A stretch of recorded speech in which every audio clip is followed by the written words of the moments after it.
রাসূল সাল্লাল্লাহু আলাইহি ওয়াসাল্লাম বলছেন, তোমরা রাত্রিবেলা পাত্র ঢেকে রাখো। রাত্রিবেলা পাত্র খোলা রাখতে আল্লাহ রাসূল নিষেধ করেছেন। পান পাত্র হোক, পানির পাত্র হোক, হাঁড়ি পাতিল হোক, কেন? আল্লাহ রাসূল বলছেন, আসমান থেকে বালা মুসিবত অবতীর্ণ হয় জমিনে, যদি পাত্র খোলা থাকে তো ওই পাত্র বালা মুসিবত ঢুকে যাবে, আর এই বালা মুসিবতই হচ্ছে ভাইরাস। ওই জন্য আল্লাহ রাসূল বলেছেন পাত্র রাত্রিবেলা ঢেকে রাখো। রাসূল সাল্লাল্লাহু আলাইহি ওয়াসাল্লাম যেই সমস্ত পাত্রে মদ পান করা হয়, শুকুরের গোশত রান্না করা হয়, এই সমস্ত পাত্রে খাবার রান্না করাই নিষিদ্ধ করে দিয়েছেন, শুধু অপবিত্রতা অপরিচ্ছন্নতার জন্য। কেননা শুকুরের চাইতে অপবিত্র অপরিচ্ছন্ন প্রাণী পৃথিবীতে নাই।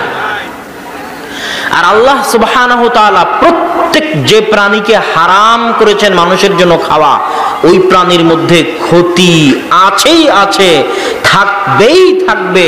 হয়তো বিজ্ঞান আজকে দেখতে পাচ্ছে না, 10 বছর পরে দেখতে পাবে, কিন্তু আল্লাহ যা হারাম করেছেন তার মধ্যে মানুষের জন্য ক্ষতি আছেই আছে, নিঃসন্দেহে আছে, এবং থাকবেই থাকবে।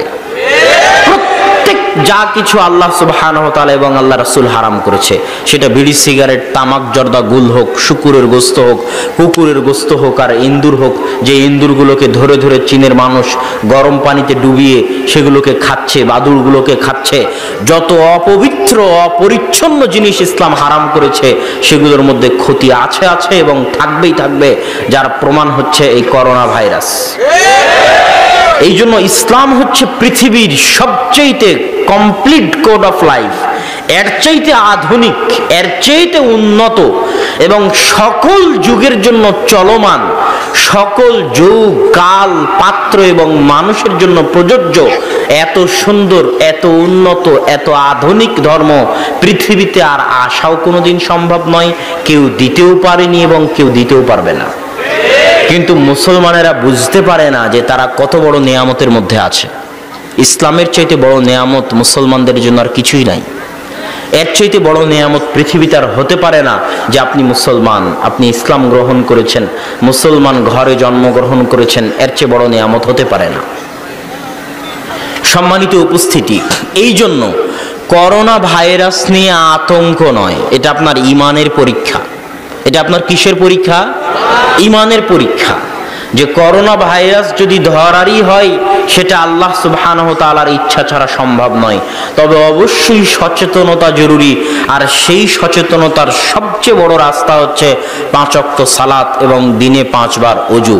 আর এই 5 বার ওযুতে নাক পরিষ্কার করা হয়, মুখ পরিষ্কার করা হয়, দাঁত পরিষ্কার করা হয়। ইসলামে পরিষ্কার পরিচ্ছন্নতার এত গুরুত্ব যে আল্লাহ রাসূল সাল্লাল্লাহু আলাইহি ওয়াসাল্লাম বলতেছেন যে জিবরাইল আমাকে মিসওয়াক করতে বলে আমি মিসওয়াক করি, জিবরাইল আমাকে মিসওয়াক করতে বলে আমি মিসওয়াক করি, তারপরও জিবরাইলের বলাতে আমার মনে হচ্ছে যে আমার দাঁতের আশেপাশের যে গোস্তগুলো আছে এগুলো ছিলে যাবে। লাউলা আশুক্কা আলা উম্মতি লা আমারতুহুম বিসওয়াক, আমি যদি আমার উম্মতের উপর কঠিন না মনে করতাম তাহলে 5 ওয়াক্ত সালাতের জন্য 5 বারই মিসওয়াক করা ফরজ করে দিতাম। আল্লাহু আকবার। রাসূল সাল্লাল্লাহু আলাইহি ওয়াসাল্লাম কতটা পরিষ্কার পরিচ্ছন্ন থাকতেন। পেঁয়াজ মুখে দিয়ে মসজিদে যাওয়া নিষেধ। কিসের জন্য? পেঁয়াজে দুর্গন্ধ আছে, ফেরেশতারা কষ্ট পায়। ফেরেশতারা পবিত্র, পরিষ্কার এবং পরিচ্ছন্ন। মুসলমানদেরকে পেশাব করে পানি গ্রহণ করতে হয়। কত মানুষ দেখবেন দাঁড়িয়ে থেকে পেশাব করে চলে যাচ্ছে, পানি গ্রহণ করে না। সে যদি ভাইরাসে আক্রান্ত না হয় তো কে ভাইরাসে আক্রান্ত হবে? মুসলমানদেরকে এই জাতীয় অপবিত্রতা থেকে সর্বদা পবিত্র থাকতে হয়। হাজারো হিন্দু, বৌদ্ধ, ইহুদি, খ্রিস্টান আছে যারা ইহুদির সাথে সহবাস করে, স্ত্রীর সাথে সহবাস করে গোসল করে না, আছে না নাই? অথচ মুসলমান স্ত্রীর সাথে সহবাস করে পরবর্তী সালাত অতিক্রম করতে পারবে না গোসল ছাড়া। কত পবিত্র ধর্ম, কত পাক ও সাফ ধর্ম। আমি ভারত পাকিস্তানে দেখেছি এরা লাগাড়ে 3-4 দিন পর্যন্ত গোসল করে না। আর ফ্রান্স আর জার্মানির এমনও মানুষ আছে যারা সপ্তাহকে সপ্তাহ গোসল করে না, সেন্ট দিয়ে শরীর চালায়, উন্নত মানের সেন্ট ব্যবহার করে, সেন্ট লাগায় আর গোসল ছাড়াই চলে। স্ত্রী সহবাস করেও গোসল করে না, শুকুরের গোশত খায়। তো এরা যদি ভাইরাসে আক্রান্ত না হয় তো কারা ভাইরাসে আক্রান্ত হবে? এই জন্য ইসলাম হচ্ছে পৃথিবীতে সবচেয়ে পুত পবিত্র, সবচেয়ে পরিষ্কার এবং পরিচ্ছন্ন ধর্ম। কিন্তু মুসলমানেরা এই ধর্মটাকে মূল্যায়ন করা জানে না, এই ধর্মের উপর আমল করা জানে না, এই ধর্মে পালন করা জানে না। অতএব এই ভাইরাস নিয়ে আতঙ্ক নয়, বরং কিভাবে ইসলামের আলোকে পরিষ্কার পরিচ্ছন্ন জীবন যাপন করা যায় সেটা আমাদের করণীয়। তারপরের কথা, দুইটা হাদিস না শোনালে আমি আপনাদের সামনে শান্তি পাচ্ছি না আজকের মতো। কেননা মদিনা বিশ্ববিদ্যালয় সহ আরো বিভিন্ন বিশ্ববিদ্যালয়গুলো সৌদি আরবের যেহেতু বন্ধ করে দেওয়া হয়েছে, সেহেতু এই হাদিস দুটো আমি পড়তে চাই। রাসূল সাল্লাল্লাহু আলাইহি ওয়াসাল্লাম বলছেন, এটাও বুখারী মুসলিমের হাদিস, আলা আনকাবিল মাদিনা মালাইকাতুন লা ইয়াদখুলুহা আত-তাউন ওয়ালা দাজ্জাল। মদিনার অলিতে গলিতে, মদিনার রাস্তায় রাস্তায় আল্লাহ সুবহানাহু ওয়া তাআলা ফেরেশতাদেরকে পাহারাদার হিসেবে বসিয়ে রেখেছেন। কেন? লা ইয়াদখুলুহা আত-তাউন ওয়ালা দাজ্জাল। মদিনাতে কোনো মহামারী প্রবেশ করতে পারবে না, কোনো ছোঁয়াচে রোগ প্রবেশ করতে পারবে না, ওয়ালা দাজ্জাল, দাজ্জালও প্রবেশ করতে পারবে না। আল্লাহু আকবার। মদিনাবাসীর জন্য এই নিরাপত্তার কথা রাসূল সাল্লাল্লাহু আলাইহি ওয়াসাল্লাম স্পষ্ট ভাষায় বলে গেছেন। অতএব যারা মদিনায় আছে তাদের এই ভাইরাসে ভীত হওয়ার, আতঙ্কিত হওয়ার, চিন্তান্বিত হওয়ার কোনো কারণ নাই। বুখারী মুসলিমের হাদিস, আল্লাহর রাসূল বলে গেছেন, মদিনার অলিতে গলিতে, মদিনার রাস্তায় রাস্তায় ফেরেশতা পাহারাদার আছে। লা ইয়াদখুলুহা আত-তাউন, কোনো মহামারী রোগ, কোনো ছোঁয়াচে রোগ মদিনা ধরতে পারবে না, আক্রান্ত করতে পারবে না। গত 1400 বছরেও কোনো ছোঁয়াচে কোনো মহামারী রোগ মদিনায় আক্রমণ করেনি, মদিনা আক্রান্ত হয়নি। ওয়ালা দাজ্জাল, এবং দাজ্জালও মদিনায় প্রবেশ করতে পারবে না।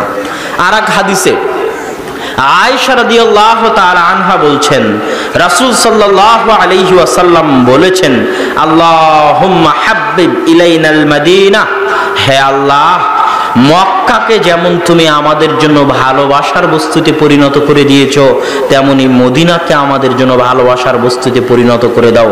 ওয়াসাহহিহা লানা, আর মদিনাকে আমাদের জন্য সুস্বাস্থ্যের করে দাও। ওয়া বারিক লানা ফি সাইহা ওয়া মুদ্দিহা, মদিনার খাবার দাবার, মদিনার পাত্রে, পান পাত্রে, খাবার পাত্রে তুমি বরকত দান করো।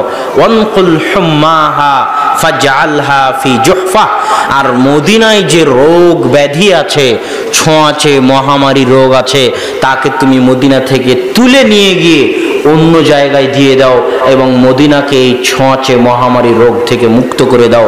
রাসূল সাল্লাল্লাহু আলাইহি ওয়াসাল্লামের এই দোয়াকে আল্লাহ সুবহানাহু ওয়া তাআলা কবুল করে নিয়েছেন। আল্লাহু আকবার।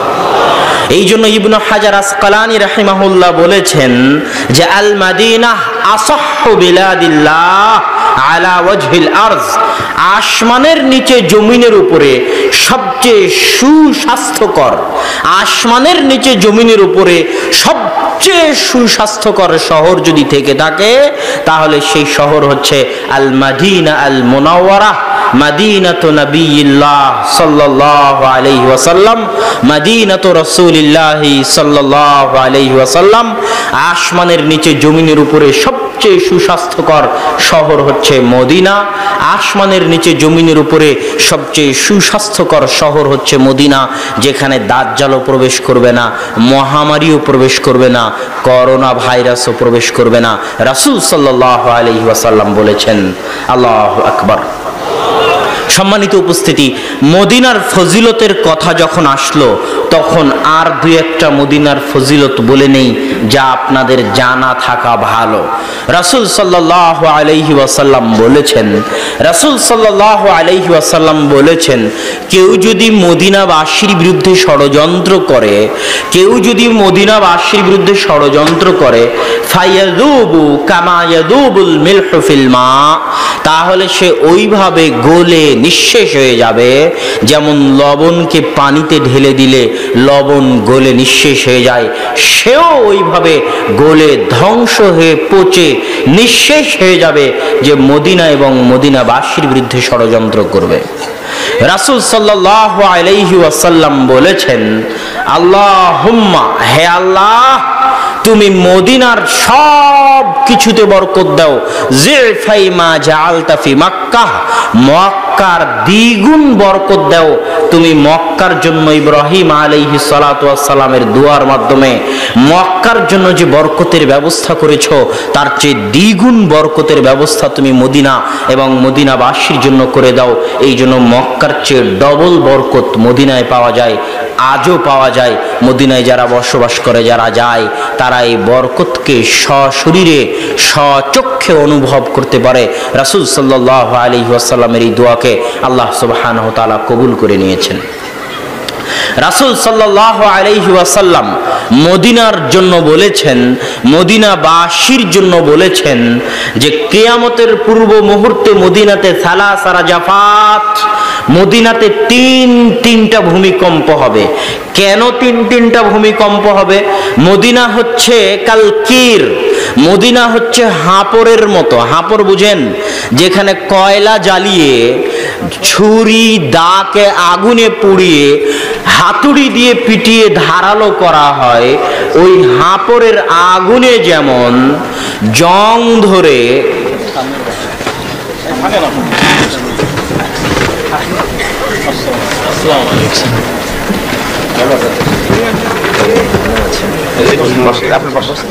বিপদগামী যুব সমাজের উদ্দেশ্যে 5 মিনিট। ওই হাঁপড়ের আগুনে জংওয়ালা কোনো লোহা, কোনো ছুরি ধরলে যেমন তাতে জং থাকে না, মদিনা তেমন হাঁপড়ের মতো মদিনায় যারা আসে তাদের মধ্যে যারা পাপিষ্ঠ, পাপাচারী, ফাসিক থাকে, মদিনা তাদেরকে মদিনা থেকে বের করে দেয়, তাদের জায়গা মদিনায় হয় না। হাদিসটা আপনারা মনোযোগ দিয়ে শুনলেন কিনা আমি বুঝলাম না। আল্লাহ রাসূল সাল্লাল্লাহু আলাইহি ওয়াসাল্লাম বলছেন মদিনা হচ্ছে হাঁপড়ের মতো, হাঁপড় যেমন জং দূর করে, মদিনায় তেমন কোনো পাপিষ্ঠ পাপাচারীর জায়গা হয় না। আপনি ভিসা করে নিয়ে মদিনায় যান, মনে করবেন আজীবন মদিনায় থাকবেন, মদিনায় মৃত্যুবরণ করবেন, দেখবেন 2 বছর 3 বছর 4 বছর পর এমন কিছু হয়ে গেছে আপনি আর মদিনায় থাকতে পারলেন না, আপনার পাপের কারণে, আপনার পাপিষ্ঠ হওয়ার কারণে। কেননা কোনো মুনাফিক পাপিষ্ঠের জায়গা মদিনায় হবে না, মদিনা হচ্ছে হাঁপড়ের মতো।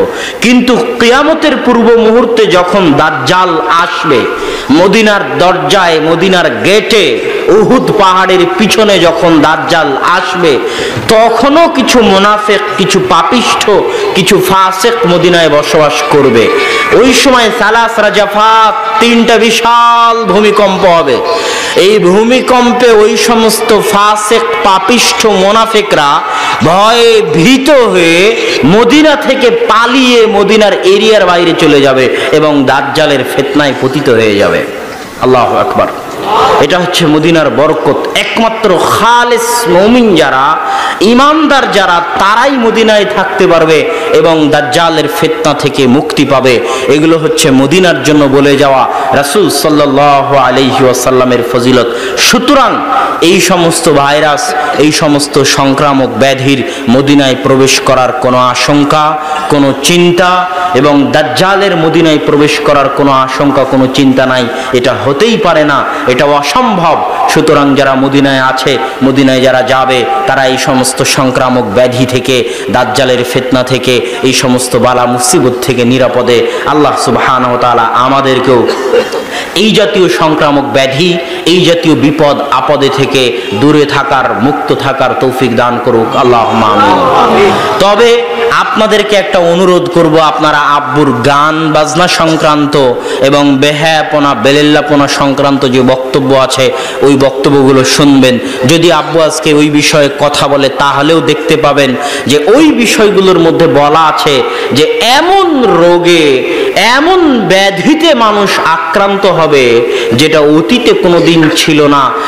এই ব্যাধিতে আক্রান্ত হওয়ার কারণই হচ্ছে সমাজে প্রচলিত বেহায়াপনা, সমাজে প্রচলিত বেলেল্লাপনা, সমাজে প্রচলিত গান বাজনা, সমাজে প্রচলিত নাটক, সিনেমা। এই জাতীয় ব্যাধি পৃথিবীতে আসার এবং আক্রান্ত হওয়ার সবচেয়ে বড় কারণ হচ্ছে এই জাতীয় বেহায়াপনা এবং বেলেল্লাপনা, যার কোনো ওষুধ থাকবে না। এটা রাসূল সাল্লাল্লাহু আলাইহি ওয়াসাল্লাম বলে গেছেন। সুতরাং আমাদের সকলের উচিত আল্লাহ সুবহানাহু ওয়া তাআলাকে ভয় করে, আল্লাহ সুবহানাহু ওয়া তাআলার ভয়ে ভীত হয়ে সুস্বাস্থ্যকর ইসলামিক জীবনযাপন করা এবং ইসলাম পবিত্রতা এবং পরিচ্ছন্নতার জন্য যতদূর আমার মনে পড়ল পাত্র ঢেকে রাখা, বিসমিল্লাহ বলে খাদ্য গ্রহণ করা, তারপরে ডান দিক থেকে নিজের দিক থেকে খাবার গ্রহণ করা, ডান হাতে খাদ্য গ্রহণ করা, বাম হাত অন্য কাজের জন্য রাখা, তারপরে পেশাব পায়খানা করে পানি নেওয়া, বসে পেশাব পায়খানা করা, যেগুলো অন্য কোনো ধর্মে নাই, শুধুমাত্র ইসলাম ধর্মে আছে। স্ত্রী সহবাস করে গোসল করা, 5 ওয়াক্ত সালাতের জন্য ওযু করা, এই যে ইসলামের পরিষ্কার পরিচ্ছন্নতা সংক্রান্ত, তাহারাত সংক্রান্ত যত হাদিসের বই আছে, যদি আপনি বাসায় গিয়ে বুখারীতে অবশ্য কিতাবুত তাহারা পড়ে আছে, বিশেষ করে বাকি যে সুনানে আরবা আছে, আবু দাউদ, নাসাই, তিরমিজি, এগুলোতে কিতাবুত তাহারা পবিত্রতা অধ্যায় আগে আছে, সেখানে দেখবেন ইসলাম পবিত্রতা নিয়ে কত আলোচনা করেছে, বিশাল আলোচনা পবিত্রতার উপর, পরিষ্কার পরিচ্ছন্নতার উপর। এই পরিষ্কার পরিচ্ছন্নতা এবং পবিত্রতাকে গুরুত্ব দিয়ে জীবন যাপন করা আমাদের জন্য জরুরি। আল্লাহ সুবহানাহু ওয়া তাআলা আমাদের সেই তৌফিক দান করুক, আল্লাহুম্মা আমিন। আমি বক্তব্য লম্বা করব না, জরুরি কথাগুলো বলতে বলতেই বক্তব্যের অনেকাংশ হয়ে গেল, প্রায় 30 মিনিট পার হয়ে গেল। বক্তব্যের এই অংশে এসে উপস্থিত মজলিসের মা এবং বোন এবং যুবক ভাইদের উদ্দেশ্যে কয়েকটি কথা বলে আজকের বক্তব্যের শেষের দিকে যাওয়ার চেষ্টা করব ইনশাআল্লাহুল আজিজ। একটি পরিবার, একটি দেশ, একটি সমাজ সংশোধনের সবচেয়ে বড় মাধ্যম হচ্ছে মা, সবচেয়ে বড় মাধ্যম হচ্ছে বোন, সবচেয়ে বড় মাধ্যম হচ্ছে নারী। মায়েরা যদি ধ্বংস হয়ে যায়, মায়েরা যদি নষ্ট হয়ে যায়, নারীরা যদি ধ্বংস হয়ে যায়, নারীরা যদি নষ্ট হয়ে যায়, তাহলে ওই পরিবার, ওই সমাজ, ওই দেশকে ভালো করার আর কোনো উপায় নাই। এই জন্যই একজন বড় যোদ্ধা বলেছিল, তোমরা আমাকে শিক্ষিত মা দাও, তোমরা আমাকে ভালো মা দাও, আমি তোমাদেরকে শিক্ষিত এবং ভালো জাতি উপহার দেব। আর এই জন্য ইহুদি খ্রিস্টানেরা মুসলমানদের মা এবং বোনদেরকে নষ্ট করে দেওয়ার জন্য, ধ্বংস করে দেওয়ার জন্য, বেহায়াপনা এবং বেলেল্লাপনা তাদের মধ্যে ঢুকিয়ে দেওয়ার জন্য এমন কোনো অস্ত্র নাই যা তারা প্রয়োগ করছে না, যা তারা প্রয়োগ করেনি, ভবিষ্যতে প্রয়োগ করবে না, এমন কোনো অস্ত্র নাই। কেননা মায়েরাই হচ্ছে পরিবারের ভিত্তি। একটি গাছকে মানুষ করার জন্য যেমন গাছের গোড়ায় পানি ঢালতে হয়, বেড়া দিতে হয়, ঠিক তেমনি একটি পরিবারকে মানুষ করার জন্য ওই পরিবারের গোড়ায় পানি দিতে হয়। আর এই পানি দানকারিনী হচ্ছে মায়েরা, স্ত্রীরা। যেমনটা খাদিজা রাদিয়াল্লাহু তাআলা আনহু আল্লাহর রাসূলের পরিবারের গোড়ায় পানি ঢালতেন। আল্লাহর রাসূল যখন হেরা গুহা থেকে ফিরে আসলেন, তখন খাদিজাই হচ্ছেন সেই মহিলা যিনি আল্লাহর রাসূলকে অভয় বাণী দিয়েছিলেন যে ইনশাআল্লাহ ওয়াল্লাহি কাল্লা ওয়াল্লাহি, আল্লাহর কসম কখনো নহে, আল্লাহ আপনার ক্ষতি করবেন না, আল্লাহ আপনার ধ্বংস করবেন না, আপনি ভয় পাবেন না। খাদিজা রাদিয়াল্লাহু তাআলা আনহা ওই মহিলা যিনি প্রথম ঈমান আনয়নের মাধ্যমে আল্লাহর রাসূলের সঙ্গী এবং সাথী হয়ে গেছিলেন। আল্লাহ রাসূলের বিপদে আপদে পরামর্শ দিয়ে, উৎসাহ দিয়ে, সাহস দিয়ে, অর্থ দিয়ে, টাকা পয়সা দিয়ে রাসূল সাল্লাল্লাহু আলাইহি ওয়াসাল্লামকে সার্বিক সহযোগিতা করেছেন। এই জন্য যে বছর খাদিজা রাদিয়াল্লাহু তাআলা আনহা মারা যান, সেই বছরকে বলা হয় আমুল হুজুন, আল্লাহ রাসূলের জন্য দুঃখ কষ্টের বছর। সম্মানিত উপস্থিতি, এই জন্য মায়েরা, নারীরা, বোনেরা হচ্ছে পরিবারের গোড়ায় পানি দান করার মতো। ইব্রাহিম আলাইহিস সালাতু ওয়াস সালামের পরিবার হচ্ছে পৃথিবীর মাটিতে সবচেয়ে আদর্শ পরিবার। ইব্রাহিম আলাইহিস সালাতু ওয়াস সালামের পরিবার হচ্ছে আসমানের নিচে জমিনের উপর সবচেয়ে আদর্শ পরিবার। আপনি বলবেন মুহাম্মদ সাল্লাল্লাহু আলাইহি ওয়াসাল্লাম তাহলে কই গেলেন? আমি বলবো মুহাম্মদ সাল্লাল্লাহু আলাইহি ওয়াসাল্লাম নিজেও ইব্রাহিম আলাইহিস সালাতু ওয়াস সালামের পরিবারের অংশ। ইব্রাহিম আলাইহিস সালাতু ওয়াস সালামের পরিবারকে আল্লাহ পৃথিবীতে এমন ভাবে কবুল করে নিয়েছেন, এমন ভাবে কবুল করে নিয়েছেন যে ইব্রাহিম আলাইহিস সালাতু ওয়াস সালামের পরে কিয়ামত পর্যন্ত, মুহাম্মদ সাল্লাল্লাহু আলাইহি ওয়াসাল্লাম পর্যন্ত আল্লাহর কোন নবী ইব্রাহিম আলাইহিস সালাতু ওয়াস সালামের বংশের বাইরে দেননি। আর ইব্রাহিম আলাইহিস সালাতু ওয়াস সালামের পরিবারের এত ভালো হওয়ার, এত উন্নত হওয়ার, এত শ্রেষ্ঠ হওয়ার পিছনে বড় কারণগুলোর একটা কারণ হচ্ছে আল্লাহ ইব্রাহিম আলাইহিস সালাতু ওয়াস সালামকে এমন দুইজন স্ত্রী দিয়েছিলেন যারা হচ্ছেন সতী এবং সাধবী, যাদের একজনের ঘটনা নাম হচ্ছে সারা আলাইহাস সালাতু ওয়াস সালাম, যিনি যখন বিপদে পড়লেন, জালেম বাদশা যখন তার সাথে খারাপ কাজ করতে করতে চাইলো, তখন তিনি জালেম বাদশাকে বললেন, আমি 2 রাকাত সালাত আদায় করতে চাই। আল্লাহর নিকটে দোয়া করার, আল্লাহর নিকটে সাহায্য করার সবচেয়ে বড় মাধ্যম কি? আল্লাহর নিকটে মোনাজাত করার সবচেয়ে বড় মাধ্যম কি? সালাত শব্দের শাব্দিক অর্থ কি? দোয়া করা। মানে সালাত শব্দের শাব্দিক অর্থ হচ্ছে মোনাজাত করা। সালাত শব্দের শাব্দিক অর্থ কি? মোনাজাত করা। জোরে বলেন তো, সালাত শব্দের শাব্দিক অর্থ কি? মোনাজাত করা। আসমানের নিচে জমিনের উপরে আল্লাহর কাছে মোনাজাত করার সালাতের চাইতে আর বড় কোনো মাধ্যম আছে? আল্লাহু আকবার বলে মোনাজাত শুরু হয়, মানে সালাত শুরু হয়, আর আসসালামু আলাইকুম বলে মোনাজাত শেষ হয়। আর যে বলে সালাম ফিরানোর পর হুজুরকে মোনাজাত করতে, সে হচ্ছে জাহেল, অজ্ঞ, মূর্খ। সে জানে না যে সালাতই হচ্ছে মোনাজাত। এইটা তাকে আরো 10 বছর পড়তে হবে। তো সম্মানিত উপস্থিতি, মোনাজাত করার সবচেয়ে বড় মাধ্যম সালাত। এই জন্য সারা আলাইহা সালাতু ওয়াস সালাম সালাতে দাঁড়িয়ে গেলেন মোনাজাত করার জন্য। আল্লাহকে বললেন, আল্লাহুম্মা ইন কুনতা তাআলাম, হে আল্লাহ, আপনি যদি জানেন আমি সারা আমার লজ্জা স্থানের, আমার ইজ্জতের, আমার আমানতের, আমার মান সম্মানের হেফাজত করেছি, আমার স্বামী ছাড়া অন্য কাউকে আমার এই লজ্জা স্থান, আমার শরীর দেখতে এবং ব্যবহার করতে দিইনি, আমি যদি আমার এই আমানতের খেয়ানত না করে থাকি, তাহলে আজকে এই বিপদ মুহূর্তে লা তুসাল্লিত আলাইয়াল কাফের, আপনি কাফেরকে আমার উপর জয় করবেন না। এমন স্ত্রী হচ্ছে ইব্রাহিম আলাইহিস সালাতু ওয়াস সালামের স্ত্রী। দোয়া করা শেষ হওয়ার আগেই জালেম বাদশার হাত পা অবশ্যই মাটিতে পড়ে গেল। আল্লাহু আকবার। এই ঘটনার পরে আরেকজন স্ত্রী ওই জালেম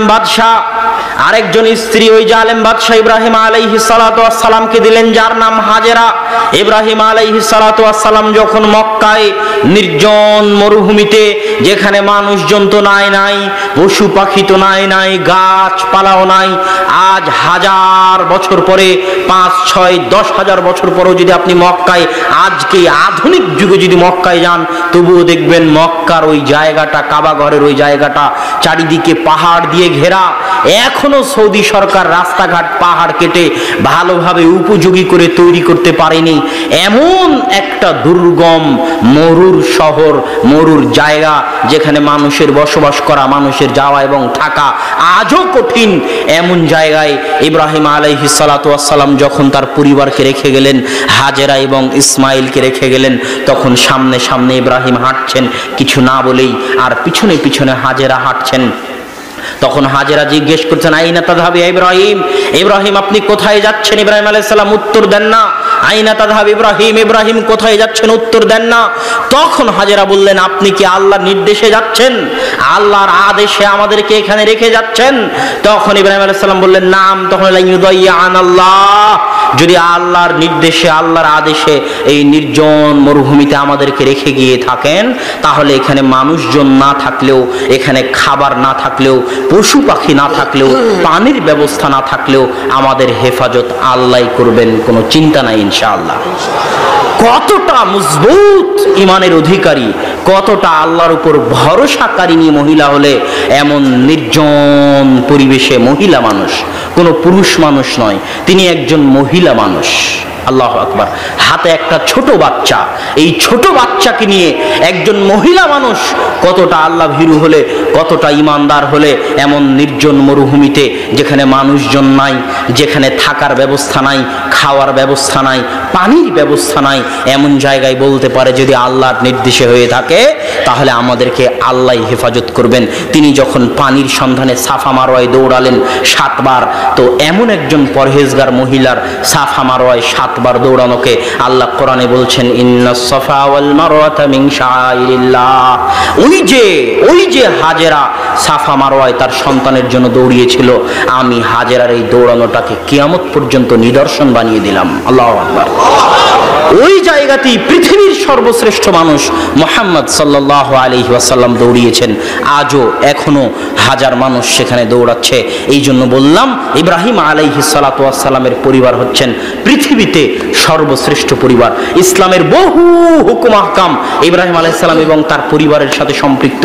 পুরো হজটাই, পুরো কাবা ঘরটাই আমাদের পুরো কেবলা। আমরা যে 5 ওয়াক্ত সালাত আদায় করি যে কেবলার দিকে মুখোমুখি হয়ে, সেই কাবা ঘর থেকে শুরু করে, পুরো হজ থেকে শুরু করে, কুরবানি ইমানি থেকে শুরু করে মুসলমানি করা থেকে শুরু করে সব কিছুই ইব্রাহিম আলাইহিস সালাতু ওয়াস সালাম এবং তার বংশধরদের সাথে ঘটে যাওয়া ঘটনাগুলোর স্মৃতিচারণ স্বরূপ আল্লাহ সুবহানাহু তাআলা ইসলামের বিধিবিধান স্বরূপ বানিয়ে দিয়েছেন।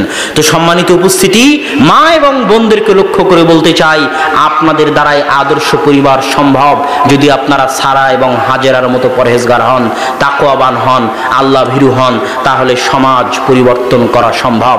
এই ধরনের আল্লাহর প্রতি বিশ্বাসী, আল্লাহর প্রতি ভরসাকারী এবং আল্লাহ সুবহানাহু ওয়া তাআলার বিধিবিধান পালনকারী, বেহায়াপনা বেলেল্লাপনা থেকে মুক্ত থাকা।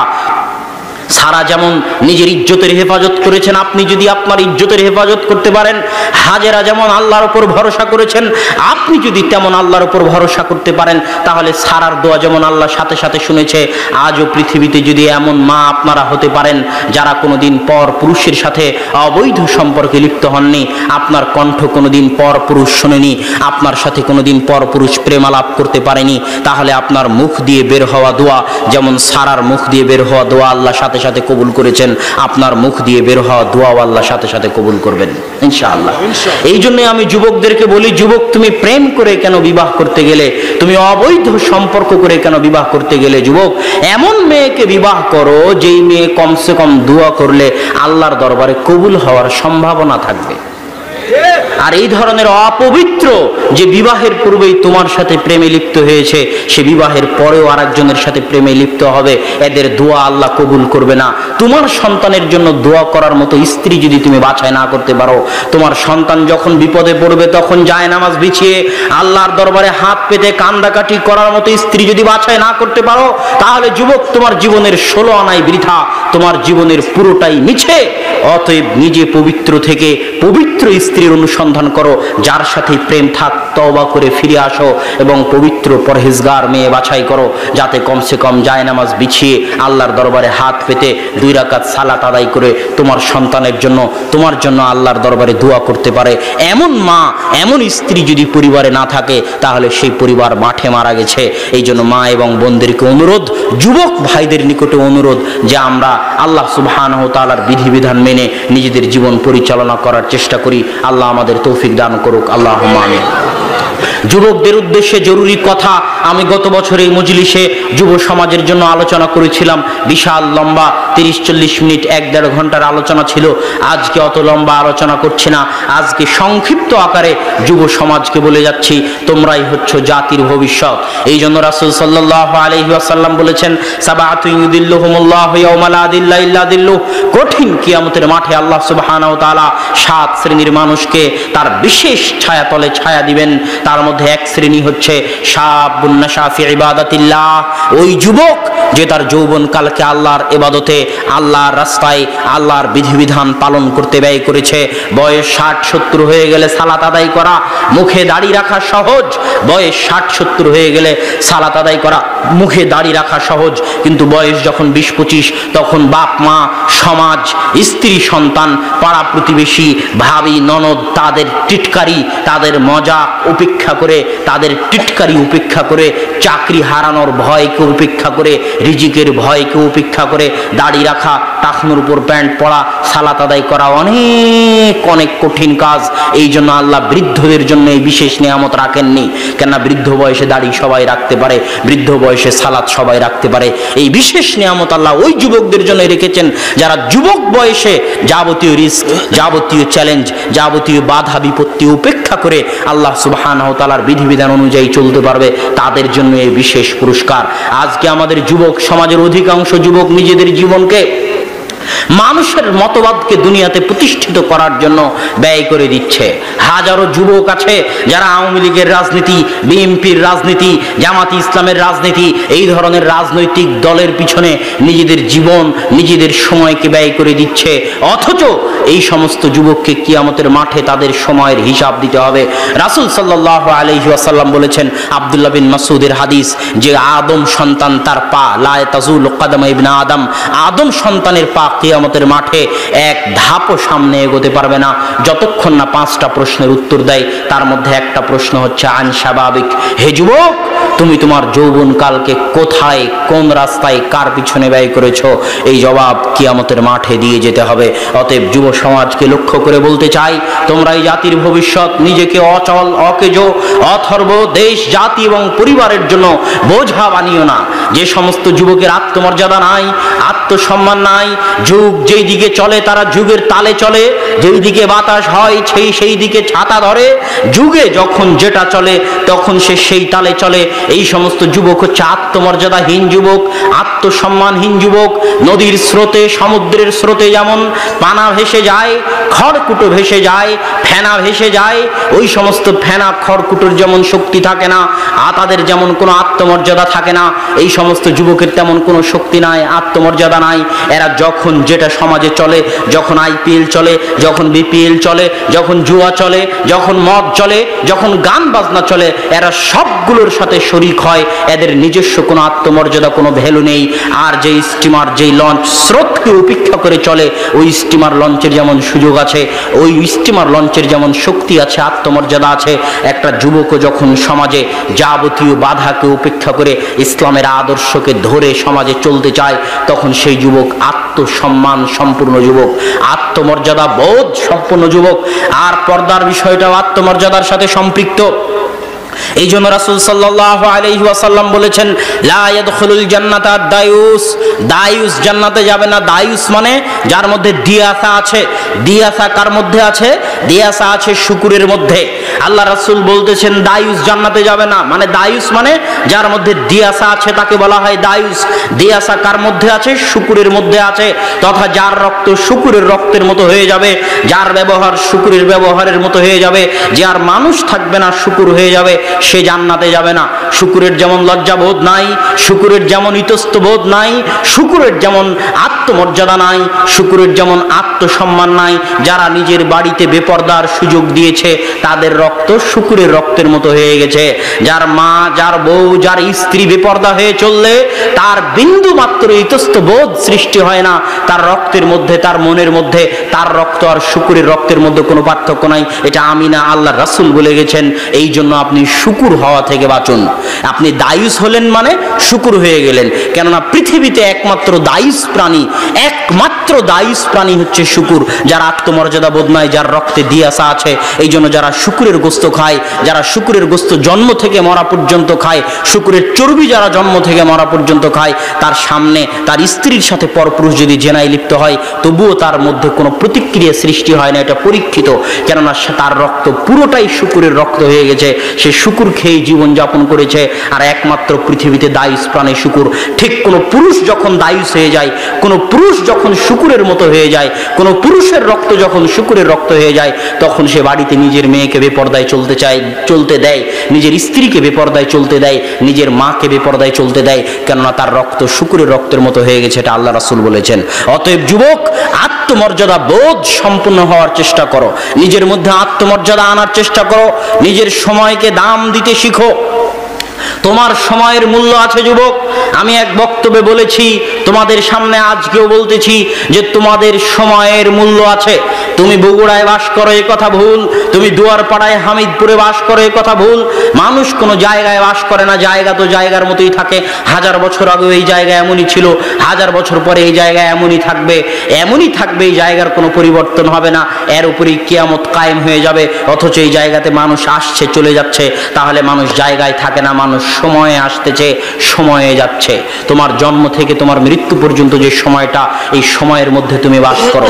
তোমার জীবনের অপর নাম হচ্ছে সময়। ওয়াল আসর, সময়ের কসম, ইন্নাল ইনসানা লাফি খুসর, নিশ্চয় সব মানুষ ক্ষতির মধ্যে নিমজ্জিত। কেন?